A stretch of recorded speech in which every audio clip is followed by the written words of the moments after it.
Abra no Evangelho de Lucas, capítulo 7. Acharam? Então nós vamos ler o versículo 1 até o 4. E depois de concluir todos esses discursos perante o povo, Jesus entrou em Cafarnaum. Cafarnaum era a cidade onde Jesus morou durante 3 anos. Ali foi a sede do seu ministério aqui na terra. Então Jesus tinha saído para pregar e agora ele volta para a cidade de Cafarnaum, onde ele morava. Ele morava na casa da sogra de Pedro. E ele volta para Cafarnaum, ele está caminhando na cidade. Versículo 2. E o servo de um certo centurião, diga um certo centurião, a quem este muito estimava, estava doente e moribundo. E quando ouviu falar de Jesus, enviou-lhe uns anciãos dos judeus, rogando-lhe que viesse curar o seu servo. Olha a palavra. Ele manda pessoas no lugar dele buscar Jesus. Ele faz o pedido através de outras pessoas. O pedido é: vem aqui na minha casa curar o meu servo. Está entendendo? Esse centurião romano. E os homens para quem ele pediu esse favor, os anciãos, foram atrás de Jesus, foram buscar Jesus.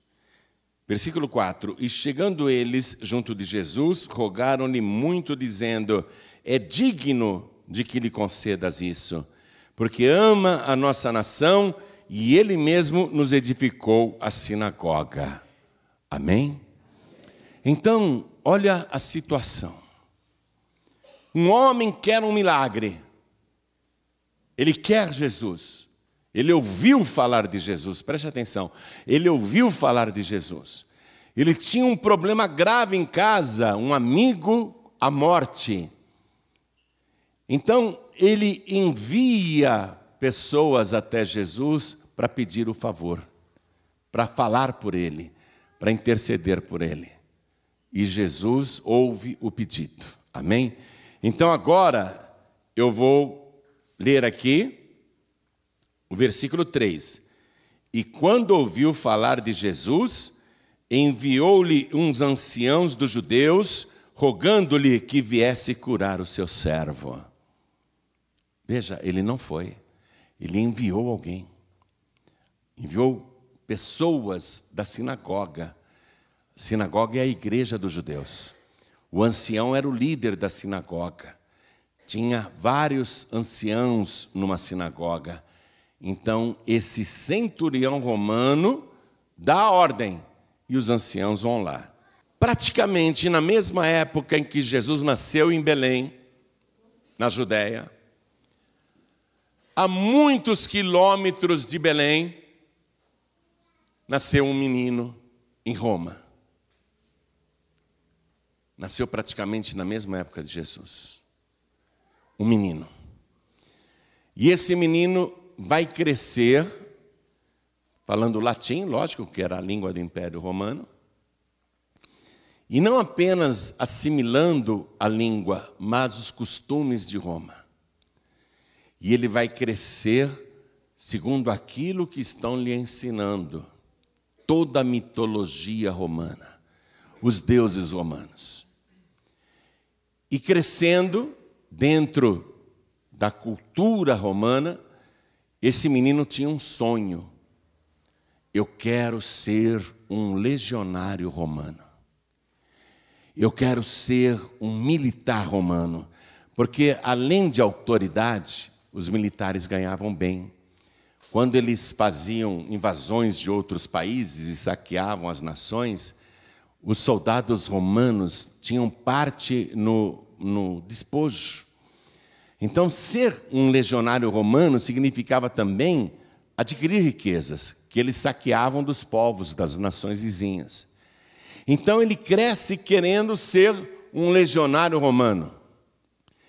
e ele se prepara para isso, e ele consegue entrar no exército mais poderoso da terra. Ele consegue se tornar um soldado.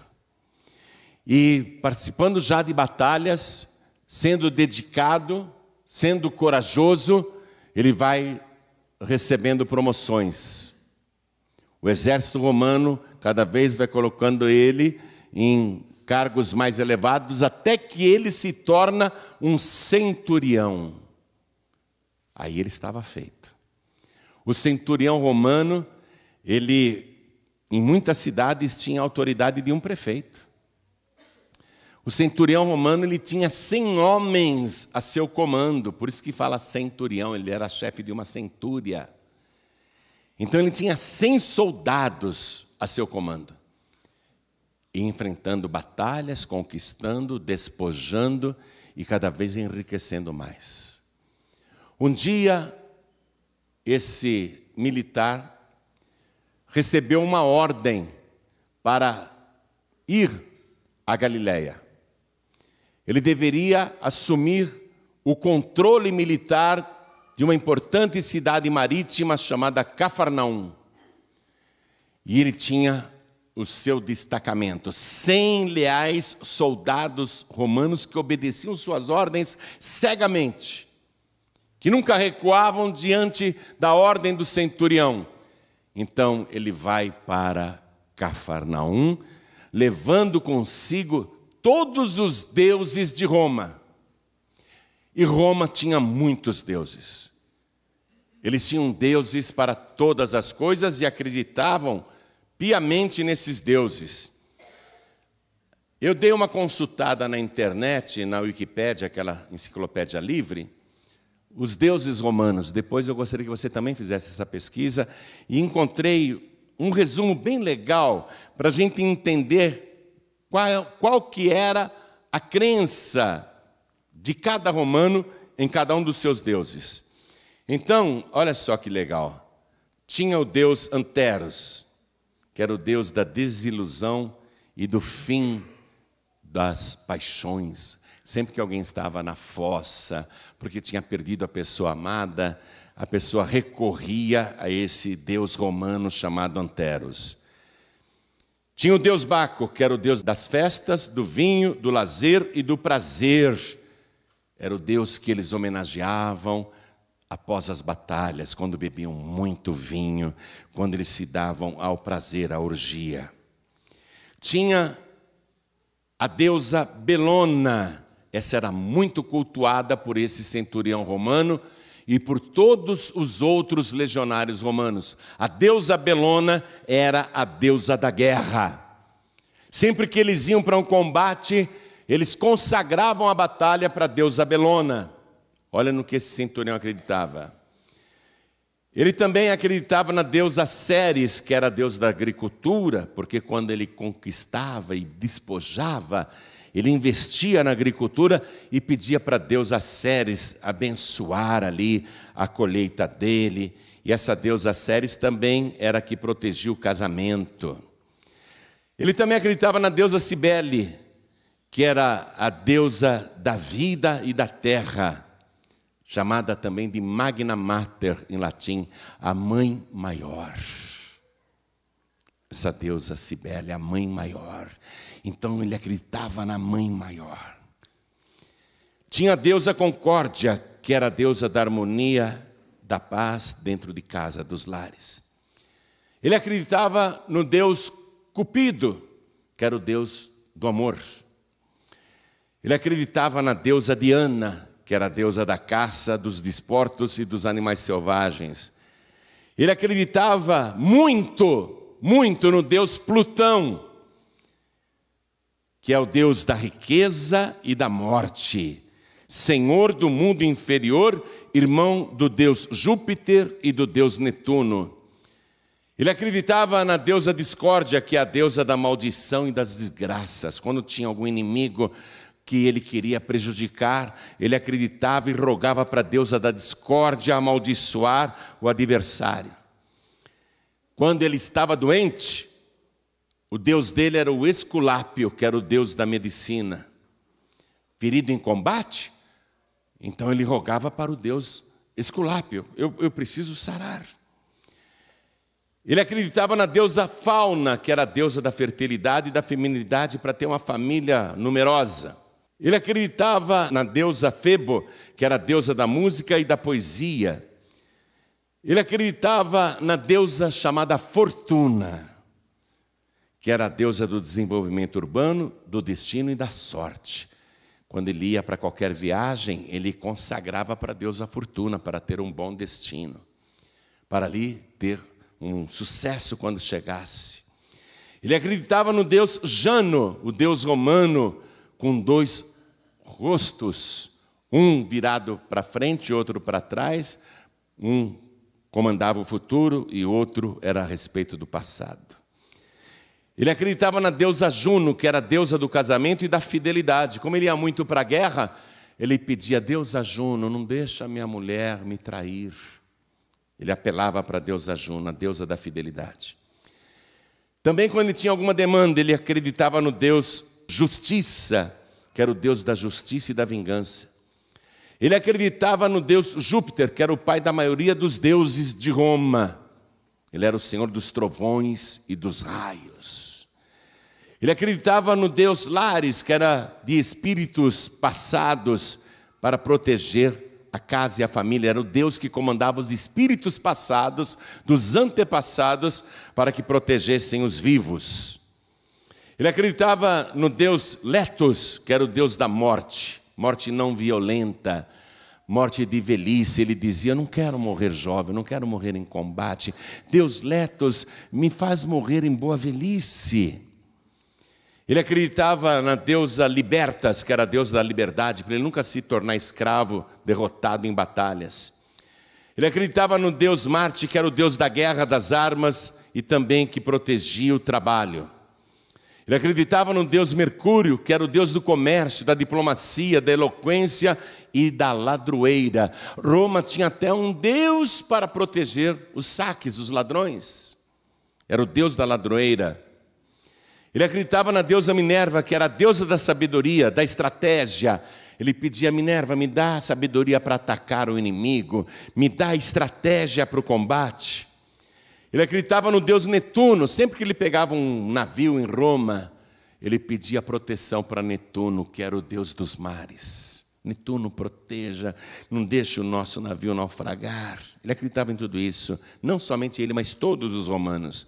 Ele acreditava no deus Silvano, que era o deus das florestas. Ele acreditava também no deus Saturno, que era o filho de Gaia. Ele era o pai de todos os deuses, o deus Saturno. Ele acreditava na deusa Vênus, que era a deusa do amor e da beleza. Ele acreditava no deus Vulcano, que era o deus do fogo, da lava e da metalurgia, para a espada dele não quebrar, para o escudo não se romper. Vulcano, faça a minha espada firme. Vulcano, faça a minha lança forte. Vulcano, não deixe o meu escudo se romper em combate. Ele acreditava no deus chamado Céu, que era o deus do tempo e do espaço. Ele acreditava no deus Terra, que na verdade era uma deusa da fertilidade do solo. E ele acreditava no deus Tártaro, que era o Deus das profundezas da terra. Esse é um resumo dos deuses romanos. Então esse centurião recebe a ordem do Império Romano para ir a Galileia e controlar Cafarnaum. E quando esse centurião romano chegou na Judéia, na Galileia, e finalmente em Cafarnaum, ele começou a observar que os templos dos judeus não tinham ídolos. E em Roma eram tantas estátuas, tantos templos e tantos deuses. Ele perguntava: onde que tem um templo aqui? E mostravam para ele: aquele lá é um templo dos judeus. Ah, como é que chama? Sinagoga. Aí ele entrava: mas eu não vejo imagem nenhuma. Eu não vejo Deus nenhum aqui. Que Deus é esse que vocês adoram? Aí começaram a pregar para ele: nós adoramos o Deus invisível, Criador dos céus e da terra, o possuidor de todos os planetas, o dono de todas as coisas, o criador da humanidade. E começaram a pregar para ele. E ele se interessou por esse Deus. Mas por que ele não tem uma imagem? Porque ele é tão grande, que seria uma blasfêmia tentar representá-lo por um ídolo. E ele proibiu. O próprio Deus invisível apareceu para Moisés lá no Monte Sinai, numa sarça ardente. E a primeira coisa que este Deus verdadeiro disse foi o seguinte: não terás outros deuses diante de mim. Não farás para ti imagem alguma de escultura, semelhante ao que existe em cima no céu, na terra ou debaixo da terra, nem nas águas debaixo da terra. Não te inclinarás diante delas e nem as servirás, porque eu, o Senhor teu Deus, sou Deus zeloso, que visito a maldade dos pais nos filhos até a 3ª e 4ª geração daqueles que me aborrecem, e faço misericórdia aos milhares, aos que me amam e guardam a minha palavra. Aí ele ficou maravilhado. Um Deus tão grande, que odeia as imagens, que nos proíbe de nos ajoelhar diante delas. Aquele centurião se converteu. Aquele centurião que acreditava em tantos deuses, ele se converteu.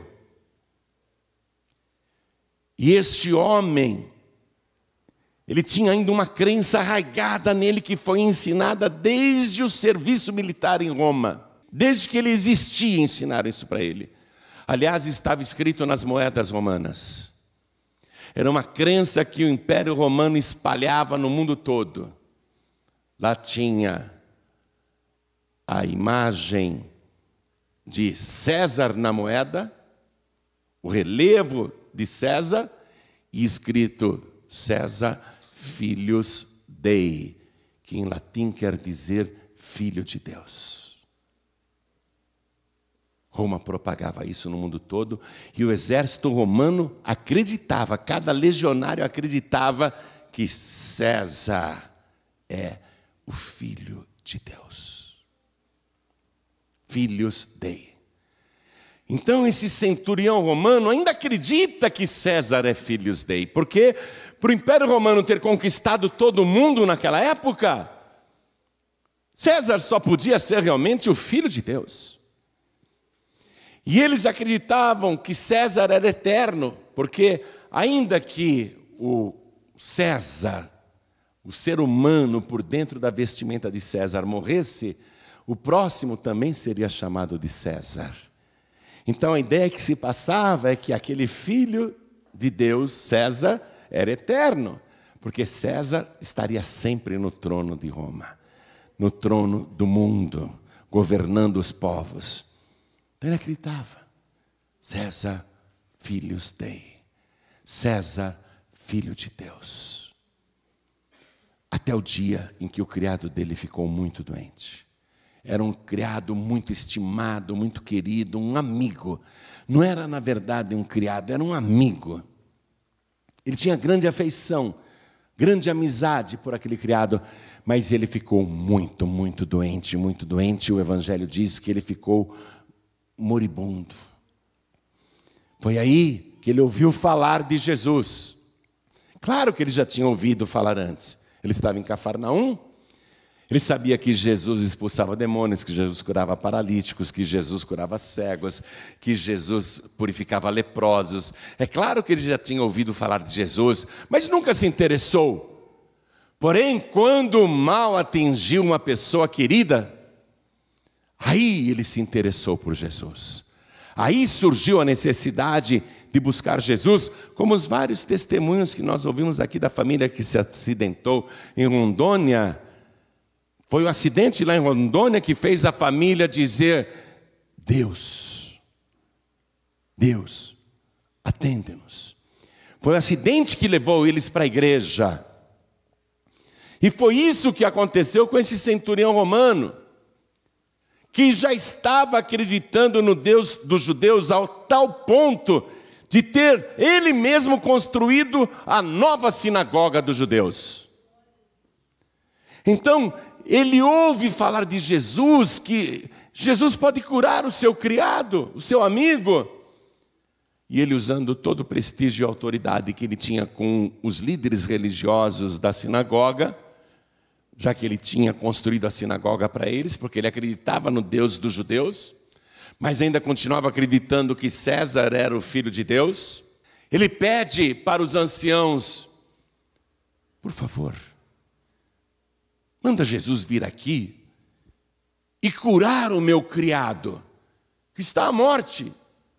E ele ficou em casa. E os anciãos, em retribuição a tudo que ele fez pela igreja deles, os anciãos foram imediatamente procurar Jesus e contaram o caso. E Jesus se dispõe a ir. No Evangelho de Mateus está escrito que Jesus falou: eu irei e lhe darei saúde. Jesus se dispôs a ir. E os anciãos insistiam: ele é digno que lhe concedas isto, porque ele ama a nossa nação, ele ama o povo de Abraão, ele ama o povo de Deus, e ele mesmo construiu a nossa sinagoga. Jesus, ele é digno que o Senhor lhe faça esse favor. Aí Jesus vai. Agora eu quero que você acompanhe esta mesma passagem no Evangelho de Mateus, capítulo 8. A partir do versículo 5 tem essa narrativa também. E Jesus está indo para a casa dele. Mas o centurião está lá em casa, o amigo, para dar o último suspiro, ele reflete. O centurião lá em casa, ele reflete: espera aí, eu estou muito acomodado.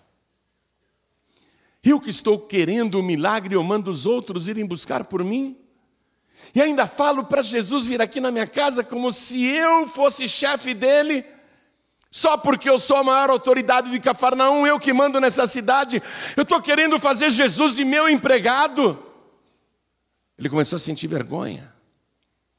Esse homem já era convertido ao Deus de Israel, mas ele ainda não era convertido a Jesus. É como a pessoa que acredita em Deus, mas ainda não recebeu Jesus como único, suficiente, exclusivo e eterno Salvador.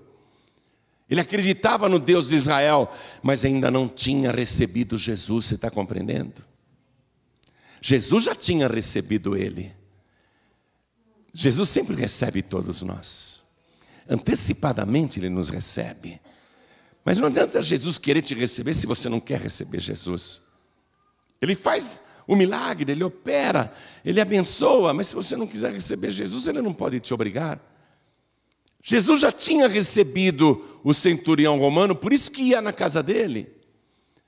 Jesus também já te recebeu, por isso que ele está contigo. Ele já te recebeu. Agora falta você receber Jesus. Falta você se converter a Jesus de verdade. Eu sei que você acredita em Deus, mas você ainda não conhece esse Jesus que o centurião romano conhece só de ouvir falar. Agora ele vai conhecer o Jesus verdadeiro. Agora ele vai saber quem é Jesus. Aí ele sai de casa.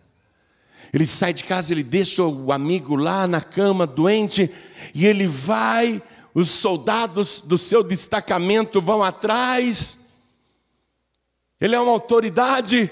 Aí ele vê uma multidão vindo, e ele reconhece os anciãos dos judeus ao lado de um homem com uma aparência de 30 anos de idade. Ele deduz: é Jesus. Aquele é Jesus. Aí ele, centurião romano, ele se aproxima e ele, deixando de lado todo o orgulho, toda a autoridade e importância que ele tinha, ele era a maior autoridade de Cafarnaum, ele era o representante do Império Romano naquela cidade, ele era o representante de César, ele era o representante da maior potência militar e econômica do mundo.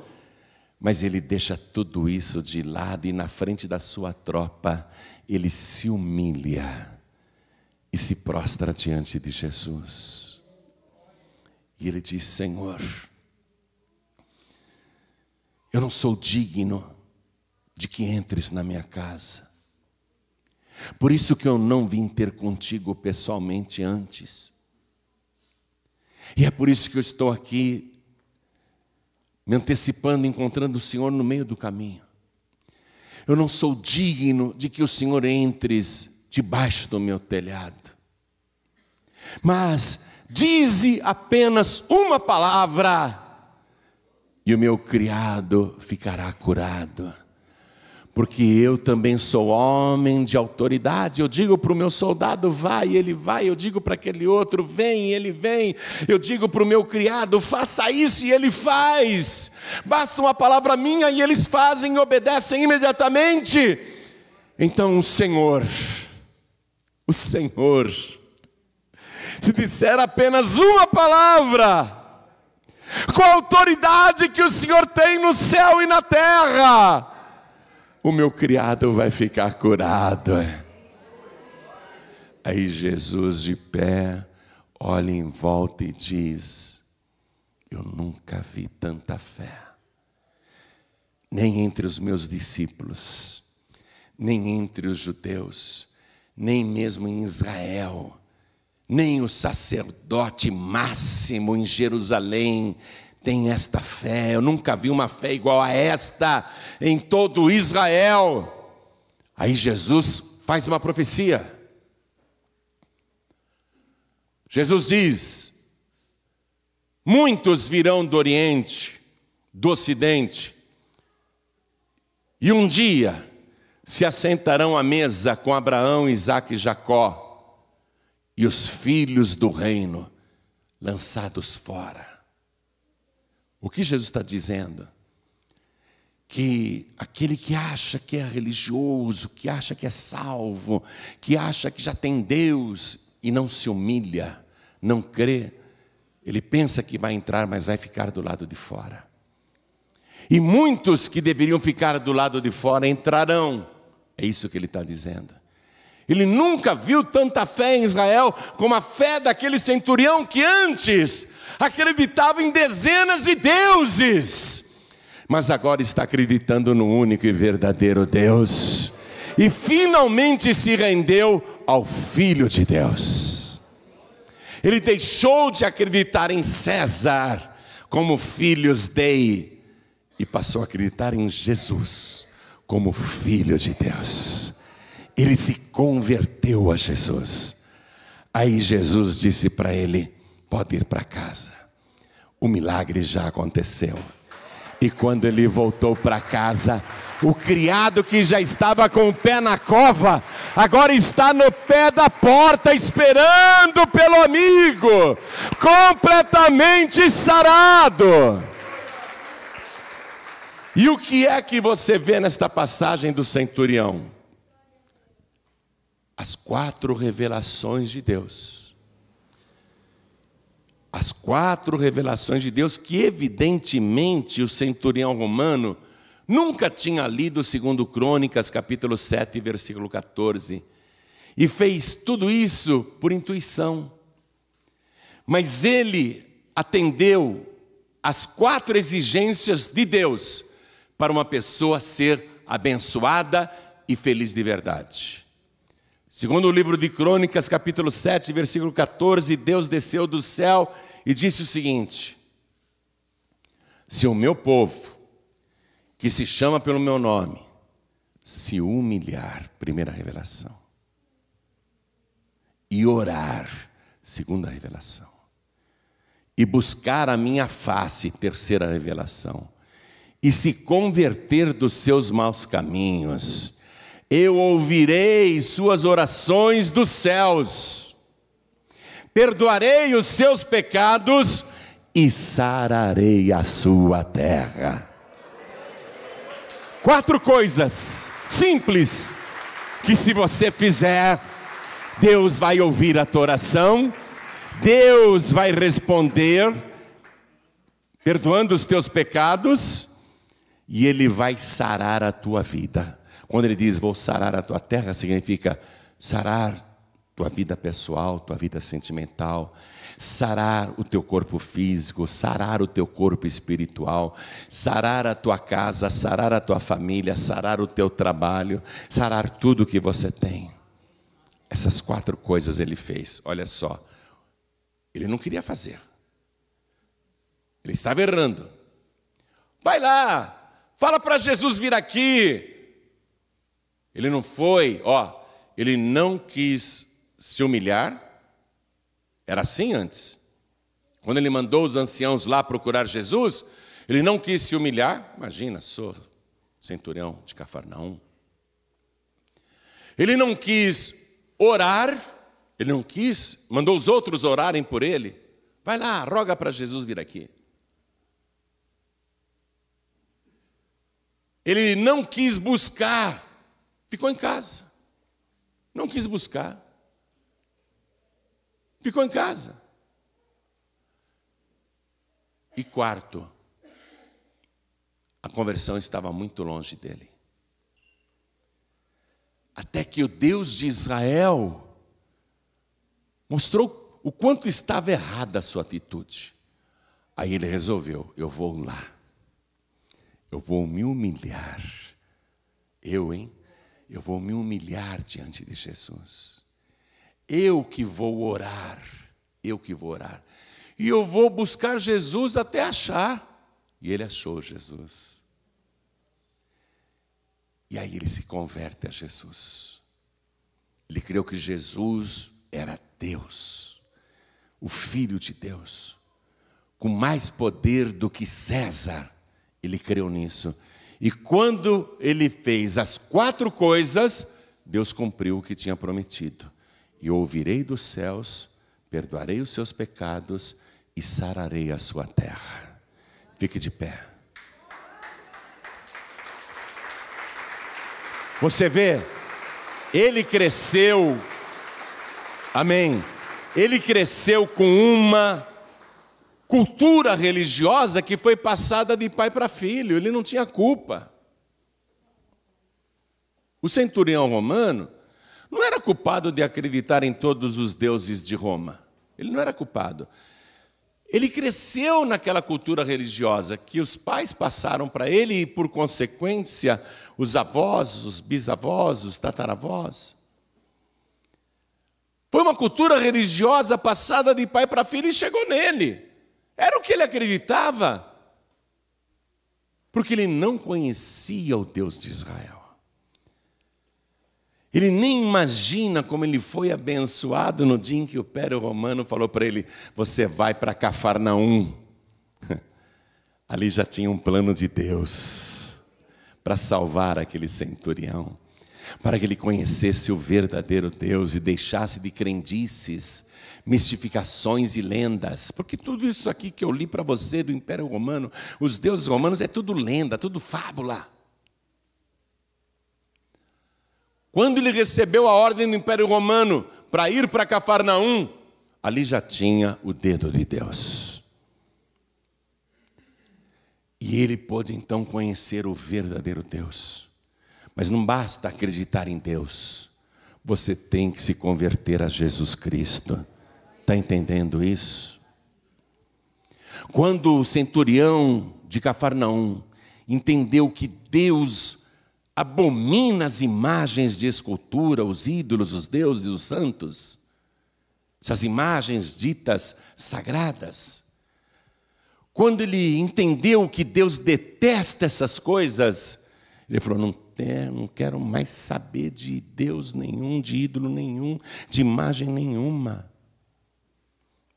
Ele ali começou a se converter ao Deus de Israel. Ele passou a acreditar no único e verdadeiro Deus.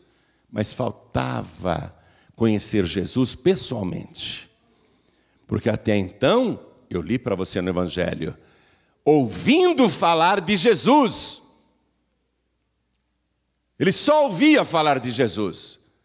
Mas no dia que ele se ajoelhou ali, ele conheceu Jesus pessoalmente. Ele teve um encontro pessoal, direto com Jesus. E é isso que Deus planejou para a tua vida também.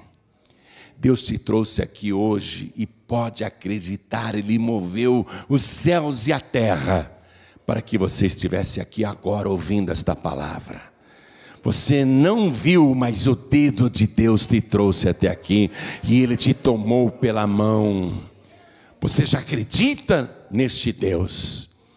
E você já ouviu falar muito de Jesus?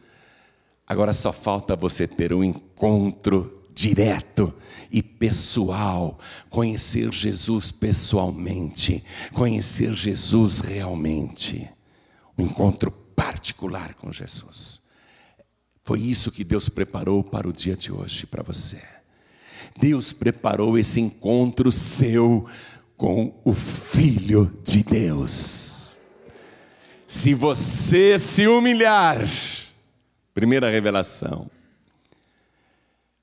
vir aqui para frente e orar, segunda revelação, e buscar o Senhor não só hoje, mas sempre, e se converter dos seus maus caminhos, aqui mesmo, Deus vai ouvir todas as suas orações, Ele vai perdoar todos os seus pecados, e Ele vai sarar a tua vida. Hoje você vai começar a ser feliz de verdade. Posso dizer uma coisa boa para você? Deus te ama tanto quanto Ele amou aquele centurião romano. Você pensa que a vida daquele centurião romano era boazinha? Ele matou muita gente em guerras, combates, saqueou, roubou. Ele fez tanta coisa errada, ele trapaceou, ele martirizou, ele fez muita gente sofrer, até conhecer o Deus de Israel. E quando ele teve um encontro pessoal com Jesus e se humilhou, todo o seu passado foi perdoado. Todos os seus pecados foram perdoados. É isso que Deus vai fazer com você, se você se humilhar, se você orar, se você buscar e se você se converter dos seus maus caminhos. Então eu pergunto agora, olha que fácil, olha que simples.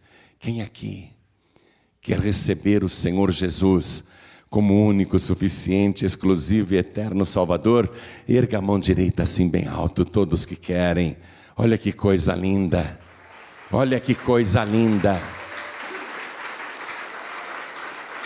Jesus e o próprio Deus moveram o céu e a terra por causa do centurião romano para convertê-lo, para salvá-lo. Você não imagina o que Deus já fez para que hoje você chegasse e erguesse essa mão abençoada. Então todos que ergueram as mãos, saiam dos seus lugares e venham aqui para frente, por favor, que você vai se humilhar na presença do teu Deus. E esse é o primeiro passo. Se o meu povo se humilhar, vir aqui na frente é se humilhar na presença de Deus. E vamos aplaudir ao Senhor Jesus por cada vida que está chegando. Eu quero chamar aqui os filhos pródigos. Filhos e filhas pródigos. Pessoas que não estão indo em igreja nenhuma ou vão de vez em quando em alguma. Mas você faz tempo não é mais membro de igreja nenhuma. Você acabou se esfriando na fé. Alguns dos filhos pródigos até foram para o mundo e começaram a fazer coisas que não agradam a Deus. Eu quero dizer o seguinte, filho pródigo e filha pródiga, que Deus não deixou de te amar. E Ele também não desistiu de te salvar. O Espírito Santo de Deus agora está falando com você, filho pródigo e filha pródiga, para você sair do seu lugar e vir aqui na frente e se humilhar na presença do teu Deus. Vem, porque Deus te ama e nunca vai deixar de te amar. Vem, filho pródigo, vem, filha pródiga, e vamos aplaudir mais. Olha que maravilha, olha que maravilha. Deus gosta disso, os anjos amam isso. Jesus diz que os anjos de Deus cantam e dançam quando um pecador se arrepende. Oh glória, E nós estamos vivendo o tempo da pré-tribulação, igreja. Olha para mim, igreja. E quem está ouvindo pelo rádio e assistindo pela TV, entenda. Nós estamos vivendo o tempo da pré-tribulação. Muito breve Jesus virá em oculto nas nuvens dos céus. Mandará seus anjos tocarem as trombetas nos 4 cantos da terra. E os que são de Cristo e estão em comunhão com Ele e firmes na sua presença, serão transformados no abrir e piscar de olhos. E arrebatados a uma velocidade maior do que da luz, ao encontro do Senhor Jesus nos ares. E aí vai começar a grande tribulação. Tudo que você está vendo hoje no mundo acontecendo, na natureza, nas nações, enfim, em toda parte, nas famílias, a iniquidade se multiplicando como nunca se viu antes, o mal sendo chamado de bem, e as coisas erradas sendo oficializadas e confirmadas até pelo judiciário das nações. A iniquidade nunca se multiplicou tanto, pessoas estão sendo mortas como baratas. Tudo isso é só a pré-tribulação. Vai ficar muito pior. Então você que está pensando em desistir, você que está pensando em não vir mais para a igreja, não buscar mais a Deus, preste atenção. Esse é um tempo difícil. E Jesus disse: quem perseverar até o fim será salvo. Você não pode desistir. Mas pastor João Ribe, eu estou muito fraco na fé. Eu penso em desistir sim. Pastor João Ribe, tem dias que eu não tenho vontade de orar, não tenho vontade de ler a Bíblia, não tenho vontade de ler o Evangelho, eu não tenho vontade de ir para a igreja, não tenho vontade de jejuar. Tem dias que eu penso em parar tudo. Está difícil, pastor João Ribe. Ficará mais difícil sem Jesus. Então você que está fraco, fraca na fé, nós queremos orar para você hoje voltar para a sua casa fortalecido, fortalecida, renovado, renovada, cheio, cheia da presença do Espírito Santo. Então vem aqui para frente também, se é isso que você quer. Se você quer mais poder de Deus, mais presença de Deus na tua vida, se você quer ter mais comunhão com o Senhor, se você quer voltar a ter aquela alegria do primeiro amor, então vem para frente que nós vamos orar e vamos aplaudir muito ao nome de Jesus. Você que está aí assistindo pelo YouTube, quer entregar a vida para Jesus? Ou você que está assistindo pela TV, quer voltar para Jesus? Você que está ouvindo pela rádio, em casa, no hospital, na cadeia, quer entregar a vida para Jesus? Então se ajoelhe ao lado do teu computador, se ajoelhe ao lado do teu televisor, se ajoelhe ao lado do teu rádio. Pastor João Ribe, eu não tenho como me ajoelhar porque eu estou dentro de uma condução, estou ouvindo a mensagem no radinho do celular. Então, se você quer entregar a vida para Jesus ou voltar para Ele, mande um sinal para Deus, que Deus está te vendo. Coloque a mão direita sobre o teu coração. Isso, faça isso. E você que está dirigindo, não tem como também se ajoelhar, faça isso também. Para entregar a vida para Jesus, para voltar para Jesus, coloque a mão direita sobre o teu coração. E quem está comigo aqui na sede da Paz e Vida do Paraná, na cidade de Curitiba, e veio diante do altar, se ajoelhe, por favor, como eu estou me ajoelhando. A igreja continua de pé. Com a mão direita sobre o teu coração, você que está comigo aqui na sede da Paz e Vida do Paraná. E você que está à distância, com a mão direita sobre o coração, ore assim comigo: meu Deus e meu Pai. Diga com fé: meu Deus e meu Pai. Eu recebi, quando eu nasci, uma cultura religiosa. E eu aprendi o que me ensinaram. E pode ser que muitas vezes eu aprendi coisas contrárias à tua palavra. Mas eu agora agradeço ao Senhor porque tive um encontro pessoal e verdadeiro com o Senhor Jesus, e eu me converto a Ti de todo o meu coração.